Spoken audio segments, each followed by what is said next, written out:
Welcome to the Elite Life Podcast with your hosts, Trisha and Kylee. Here, we guide you on a journey of personal and professional transformation, revealing the secrets to success. Whether you're a seasoned pro or just starting out, join us as we unlock the doors to the elite world of growth, grit, and grace.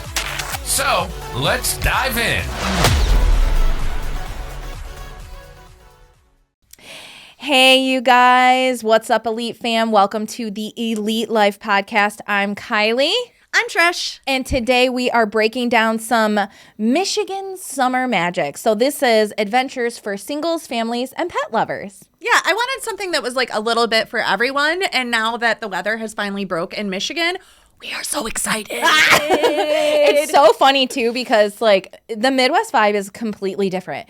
So like 50 degrees in the Midwest, like we've got t-shirts on, we've got shorts on, we broke out the sandals. And 50 degrees, when it was 50 degrees when I was living in Phoenix, people had their winter coats on. I'm talking goose down, rabbit hats, everything. I'm like out there doing all of the yard work. Like, let's get at this. I want to enjoy my yard. We're here to break it down for you so that we can have some summer fun. Just giving you some ideas of what to do this summer. Yeah, so we're going to start with singles. If you're single and you're looking for some stuff to do this summer, Michigan is bustling.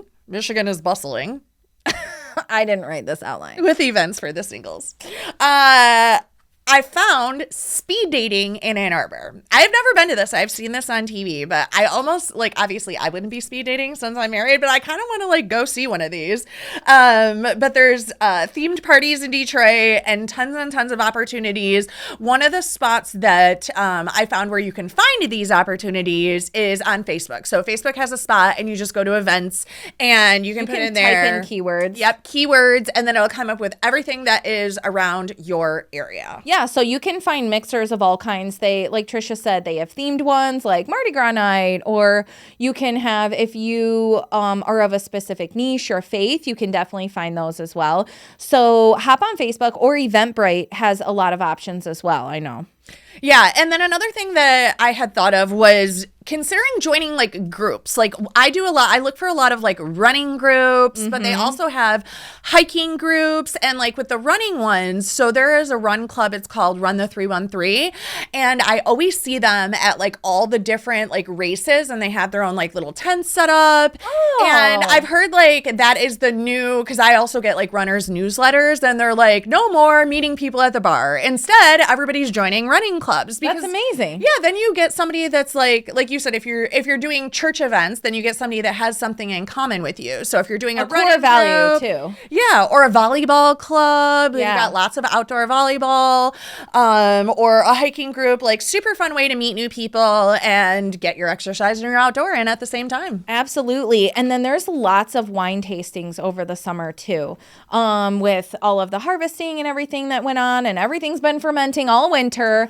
And there is no shortage. I love Spicer's Orchard, and is it Howell? It's up that way. I think I just seen that when I was driving the other day, actually. Spicer's is so good. They have the best cherry wine. They have the best peach honey wine. And they have a cool little spot. Like, so you could go there and hang out, walk around. They have a lot of things to do. Like, I know we're not talking about family stuff, but they have a lot of things to do for kids. But they have a cool little winery section, and you can get like wine slushies and chill. They usually have live music. It's a cool spot to be, for sure. Yeah. And the next one is actually one that I heard about from my clients that I'm working with. They are going to the National Cherry Festival in Traverse City. Yay! And they're doing the Grand Rapids Lantern Festival at the John Ball Zoo. So the John Ball Zoo is actually in Grand Rapids. That's where Nikki, my sister Nikki, got married, and we had her reception at the John Ball Zoo. No way! Yeah, so it's a super cool place. My clients, the Northways, were actually just at the John Ball Zoo last week. So big spot to go in Grand Rapids. Grand Rapids has tons of stuff to do too. Like, I know me and Dave went there. This was quite a few years ago, but we did like a weekend there for my birthday. Oh, and fun. Yeah, we did. They have this pass book that you can can get. And Grand Rapids has tons of breweries. So you could literally like walk from spot to spot and get stamps in this little book. And it's like, it's just like a fun, like adult little scavenger hunt at breweries kind of. Yeah. So you could hit the John Ball Zoo and the Lantern Festival and get the pass book and hit all the breweries. And we got a massage and did the gun range. That's what we did in Nice. Grand Rapids. That sounds like a full weekend. Yeah. All right. So family fun in the sun. We know all about family fun. We do.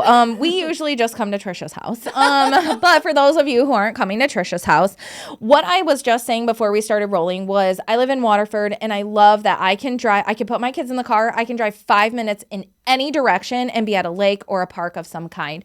We have the tree park. We have the leaf park. We have Dodge Park. There's so many different things to do. There should be no wanting. And we have a lot of rec areas too. So again, like going back to running, I remember when I went to go turn my BMW in at the end of the lease, and I was like, I never thought I would be that person that has all the rec passes on my windshield. Yeah. But we have like the Metro Parks, we have Kensington, we have Indian Trails, Indian Springs. Yep. And then there's Holly Rec, there's Pontiac Rec. Yeah. I love Holly Rec. We go out there quite a bit. You can do fishing out there. You can do biking out there. There's a lot of hiking you can do. Is that the one with the doesn't one of them have like a big slide too, like a water park kind That's of deal? Holly. That's Holly Rec. I remember it from when I was a kid. I haven't been. Yeah, since there's I've a been bunch back. of in the summertime they set up like a huge inflatable obstacle course that floats on the water. Nice. It's super fun. And then you have Is there still the wave park out here? The wave pool? I think they're closing it. Oh, I remember going to the wave pool as a kid. Like that. Well, was because so of fun. COVID, like all of that got shut down. So they're thinking of doing something different with it. Okay. But I do know that there's some really cool hiking trails on the OCC campus in Waterford at like Hospital and Cooley. So there's that as well. There's lots to do, whether you want to go hiking, biking. There's dog parks. So there's plenty of fun. And yeah, I did also hear this morning, something came up in my email that the DIA, the Detroit Institute of Art, was actually ranked the #1 art place to go to in the whole U.S. No way. Yes, we were. I love number the one. DIA, and it's great. Like usually you don't think that like the DIA would be something for kids, but here's what I love about Detroit is you can go downtown and you can spend a whole day. You can go to the DIA, then you can grab some lunch, and then they have the hands-on museum down there. There's also a hands-on museum in Ann Arbor that's really, really good too. So whether you have kiddos, big or small, there's plenty of stuff to do in Metro Detroit. Yeah, for sure. Ann Arbor also, I took Michaela with me to do a day on campus because she's thinking about going to U of M. And if you are in Ann Arbor, they have an art museum in Ann Arbor. They also have the Kelsey Museum. And if you have a kid that likes history of any sort or Egypt, like the Kelsey Museum is so cool. You walk in, it's free. You can go anytime. It's right off of Main Street in Ann Arbor. And it has... The trick is parking. The trick is definitely parking, but you can find it. Especially if you go around the back of the Kelsey, that's where like you can usually find some good parking back there. Noted. And they have all of these artifacts directly from Egypt, from Rome. No and way. we had the best time just like going around the Kelsey Museum, seeing all the things. She was taking pictures of everything. Aww. Yeah, it's really cool. And then they also have a couple really big libraries, and all of this stuff is open to the public. Like you can go park and go to U of M and hit all of those museums, walk through the library. And there's a lot of really good eating in Ann Arbor as well. Oh, tons of good When food. Megan was going to U of M, I went up there a couple weekends, and it blew my mind because like I was not built for university. Was not built for it. But my counterpart Megan, she was, and so she went, and so I would go up there and just kind of get little tidbits of life up there. And there were so many cool little places to just like eat, grab a burrito, or go in and sit and just enjoy. Yeah. Also, last museum I want to talk about is Henry Ford Museum in Greenville Village. Like that is one There's so much to explore there. Yeah. So much Henry to Ford explore. Museum in Greenville Village. Those are so fun. And they have a lot of, Greenville Village does. They do a lot of events. Yeah, they do a lot of events. Like they have Thomas the Tank Engine there, who's been there since Trent was little. I had a picture of him and Nikki when he was little. They do do like trick-or-treating at Halloween. I think they do like a Christmas lights thing. So there's a lot of different opportunities there.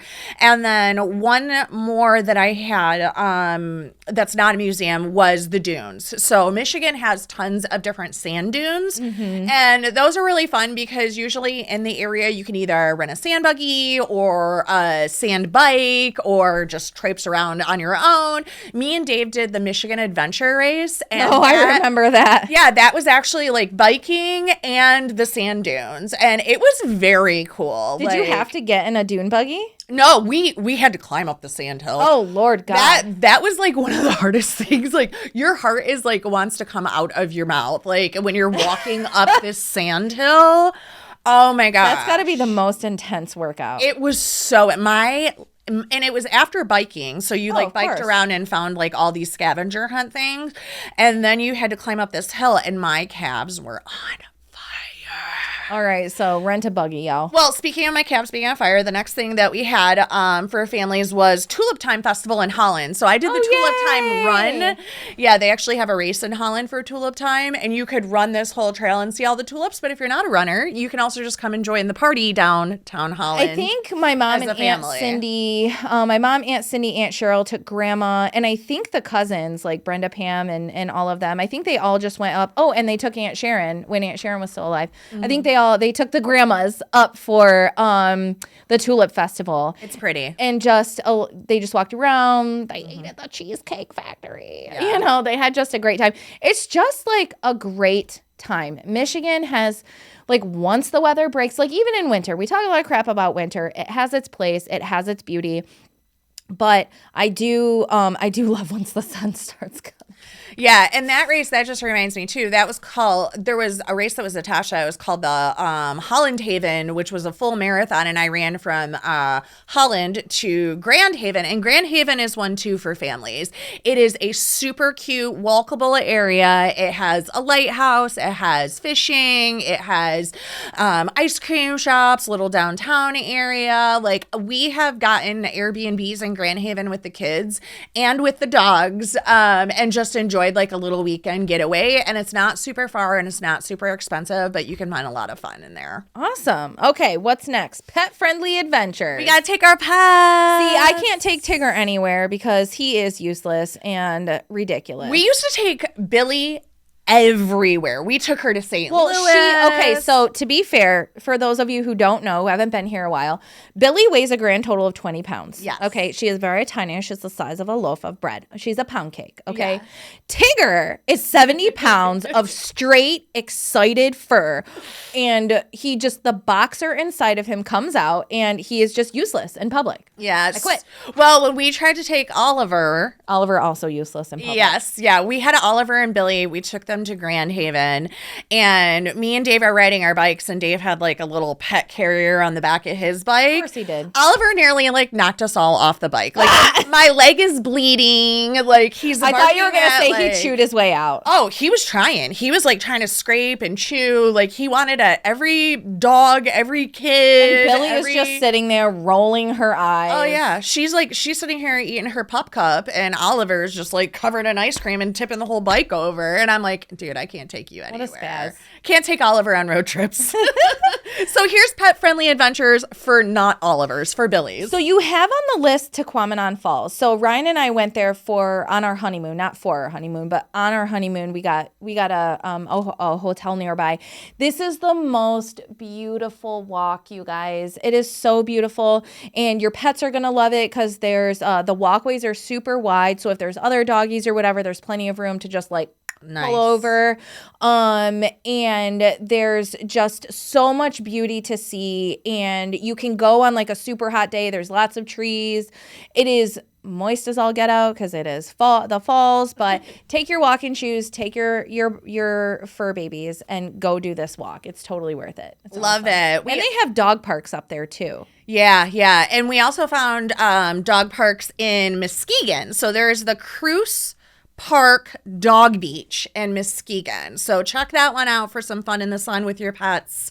And then also don't forget to see, there's a lot. I didn't realize how many hotels, because like a lot of times I'll be like, oh, let's get an Airbnb so we can take the dogs. But there's tons of hotels that are pet friendly. Like most Hiltons are actually pet friendly, and a lot of Holiday Inns are pet friendly as well. And there's even some Marriotts that are pet friendly. Nice. That's good to know. And then don't forget that, what was it? Oh, in Midland, they have a Fast and Furious 5K. I feel like if you had like a Great Dane, this would be perfect for you guys. Or a Greyhound. But since your dog's legs are this big, maybe don't take them. Well, one I did used to drive by all the time is there is the Novi Pet Expo. That's in October. That's not summer. Well, you know, we're getting into summer. It's at the end of summer. To be fair, when Ryan and I got married in October, it was 82 degrees the day I got married. It was. I remember the day you got married. I was there. It was hot. What a great day that was. It was a great day. It was a good day. It was a great day.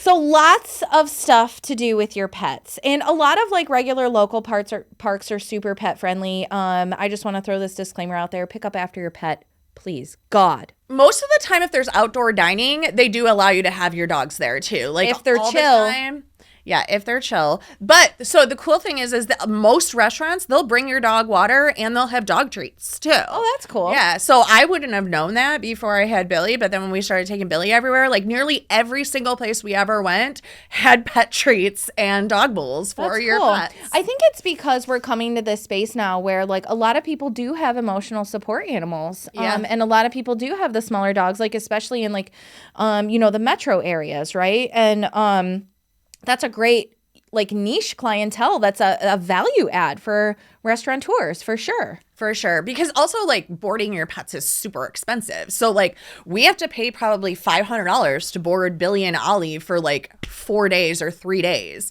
So being able to take them with you and just be a part of the experience. Then Oliver gets kicked out. Yeah. Oliver did get kicked out of a doggy daycare.